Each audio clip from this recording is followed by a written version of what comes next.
Okay guys, kita on the way nak pergi ambil skirt dengan spoiler Satria.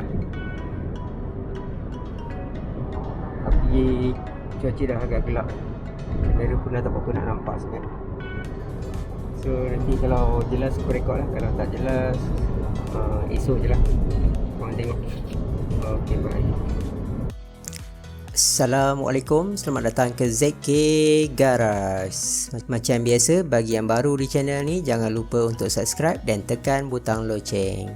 Bagi yang dah subscribe, aku ucapkan selamat kembali ke channel ni. Okay guys, macam yang aku bagi tahu semalam, aku pergi ambil skirt dan spoiler Satria ni. Memandangkan semalam dah agak gelap, jadi aku tak dapat rekod video. Lagipun masa aku sampai ke lokasi tu dah dekat maghrib. So, hari ni sebelum kita pasang skirt dan spoiler, jom kita layan aku pasang side mirror ni dulu. Let's go. Okay guys, side mirror ni aku beli satu set kiri kanan, tapi aku tukar sebelah je sebab sebelah okey lagi. Sebelah kiri ni okey lagi. Satu lagi kita akan buat spare.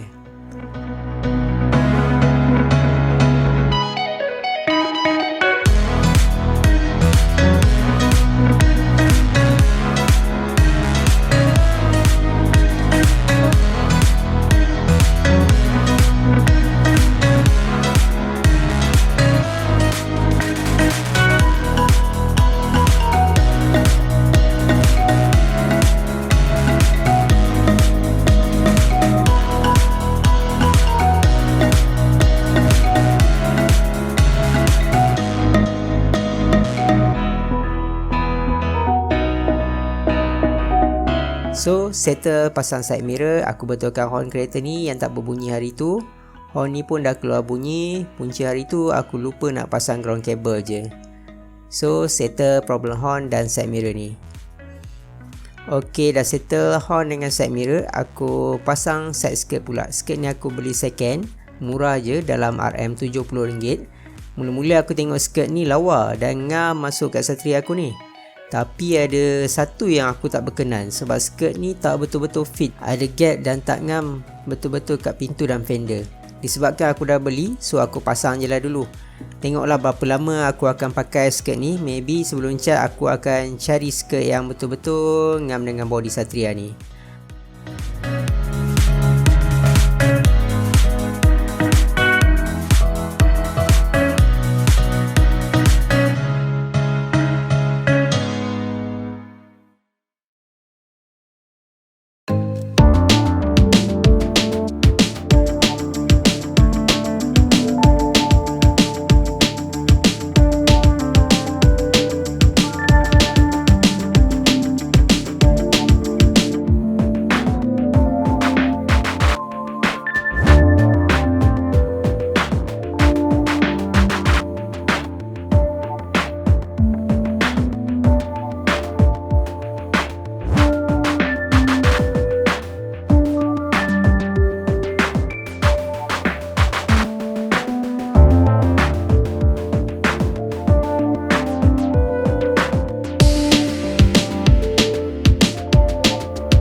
Okey, selesai pasang skirt, kita sambung pasang spoiler pula. So, sebelum pasang, kita settlekan wiring spoiler ni dulu. Spoiler yang aku pakai ni sama dengan spoiler model Myvac. Yang aku beli ni dalam RM100 je, kopi Myvac fiberglass. Kalau yang ori tak silap aku harga dalam 5 hingga 700 bergantung kepada seller yang jual. So, aku ambil yang fiber ni jimat sikit. Kos untuk aku buat Satria ni. Bahagian atas spoiler ni bersimen kalau korang tengok. Dan aku tak ada gosok atau buat apa-apa lagi. Dah settle semua projek dan sebelum cat nanti baru kita akan gosok semua part sekaligus.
Some kind of butterfly, baby.